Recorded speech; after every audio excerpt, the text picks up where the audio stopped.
Welcome to the another great episode of national cup Pakistan और आज मैं हूँ पेशावर में।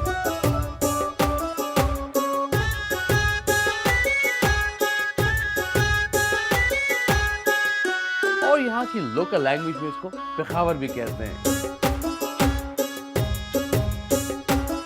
Come and let's explore Peshawar with me.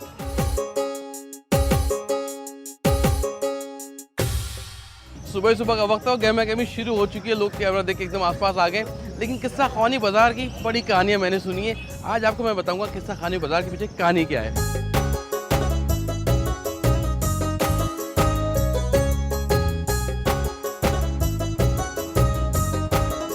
कहवा, किस्सा, चरपाई, किस्सा खानी बाजार।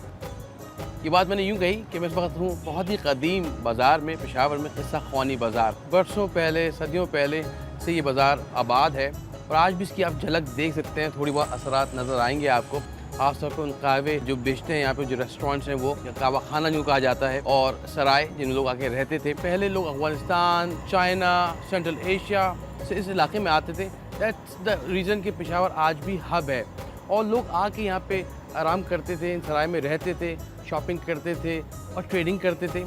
और फिर बैठ के शाम में या फारग औक़ात में कहवे के साथ दोस्तों को, जो यहाँ के लोग थे, उनको अपने किस्से सुनाते थे, जो कि बड़ा लोगों को अट्रैक्ट करती थी। दैट्स हाउ तो किस्सा ख़वानी बाज़ार इसका नाम पड़ा, यानी कि किस्सा कहानी बेसिकली। और ये गरम गरम काफ़ा मैं पी रहा हूँ किस्सा ख़वानी बाज़ार पेशावर में।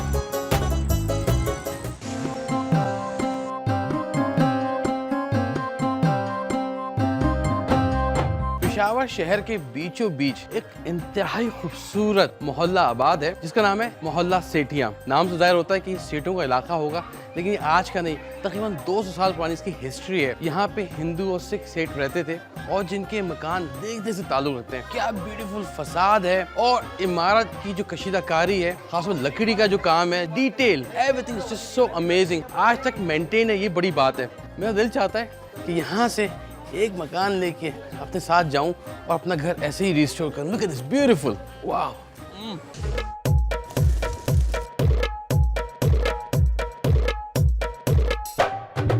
पेशावर के बाजार में घूमते घूमते अब मैं आ गया हूँ खास बाजार में जिसका नाम है जहांगीरपुरा। यहाँ पे खास और खास पेशावरी चप्पलें मिलती हैं और जो मेरी हमेशा से ख्वाहिश थी कि पेशावर जाऊँ और यहाँ की चप्पलें जरूर ट्राई करूँ। I am gonna go and buy a good Peshawari chappal for myself. I guess Peshawar का जब भी नाम आता है वो एकदम लोगों के ध्यान में आता है पेशावरी चप्पल। खास तौर पे यहाँ पे आप देखिए बड़ी आपको खूबसूरत वैरायटीज मिलेंगी, नजर आएंगी। ये आपने हाथ से बनाते थे, बड़ी कारीगरी है ये। अगर देखा जाए तो ये बड़े स्मार्ट लोग हैं, ये रिसाइकिल करते हैं। जो पुराने टायर्स होते हैं उससे इसका सोल बनता है। अब ये देख सकते हैं ये टायर है और अंदर का फिनिश बड़ा अच्छा किया है। पहले फिनिशिंग इतनी अच्छी नहीं आती थी, बहुत सख्त सोल होता था। It's very soft and I like it. ये चमड़ा बड़ा नरम है। इस तरह हैंडमेड क्या होगा कि आपके सामने उसको स्टिच कर रहे हैं, हर चीज़ लगा रहे हैं। सर ये कितनी देर में एक जोड़ा बन जाता होगा? ये एक जोड़ा 4-5 घंटों में बनाता है। 4-5 घंटों में एक आदमी? फिर सोल काटेंगे, फिर उसमें पतावा काटेंगे। अच्छा, पतावा कटेगा, फिर उसमें अपर काटेंगे। अपर काटेंगे। पूरे बाजार में आप पेशावर में घूमे, खूबसूरत चप्पलें और हर चप्पल में दिल आ जाएगा आपका। तो थोड़ा सा जेब को रोक के आइएगा, पैसे घर पर रख के लाइएगा ताकि आपको ये ना हो कि you go crazy in shopping. ये मुझे सोचना पड़ेगा कौन सी चप्पल लूँ मैं, सही ना? मैं सोचता हूँ। थैंक यू जी, बहुत शुक्रिया। अल्लाह हाफ़िज़। ट्राई करें।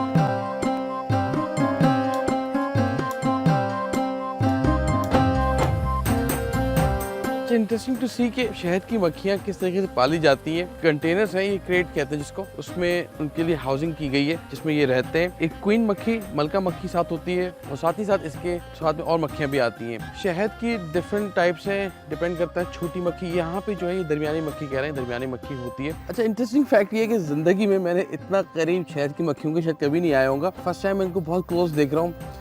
बड़ी खूबसूरत गोल्डन कलर की ये मक्खियाँ हैं। होता है क्या है कि अगर आप इनके रास्ते में आ जाएं जहाँ से इनका डायरेक्शन हवा की, तो वो थोड़ा सा आपको बॉदर करती हैं और बेसिकली होता है कि आपके बालों में फंस जाती हैं और बालों से भी निकलने की कोशिश करती हैं। उस वक्त कहीं ना कहीं जब ये तंग आती हैं फिर आपको डंग लग जाता है। It's amazing to see all this के एक छोटी सी चीज़ कितनी कुदरत की कितनी ज़बरदस्त नेमत हमें मिलती है इस छोटी सी मक्खी से।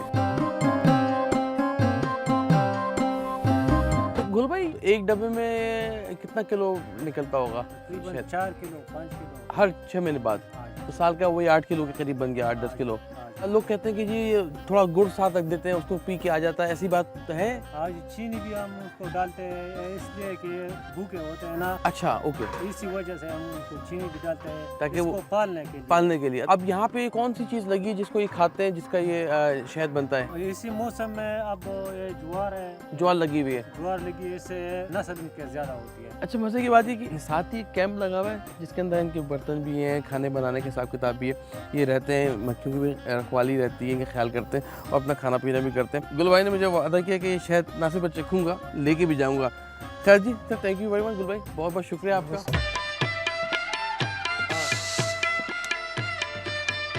पेशावर के जितने रंग हैं उनमें से एक और रंग वो है यहाँ के हाथ से बुने हुए कालीन। चाहे वो प्रोसेस इसका बिगिनिंग का हो जिसमें ये ड्राइंग करते हैं, इनके धागों को चुनना, उन धागों को हाथ से रंगना, फिर उन पे खड्डी पे काम करना, नक्शनिगारी बनाना, और इट्स सो ब्यूटीफुल। और फिर फाइनल स्टेज पे जब पहुँचता ही उतरता है, इसकी सफाई होती है, धुलाई होती है, और फिर कहीं जाके ये मार्केट में आता है।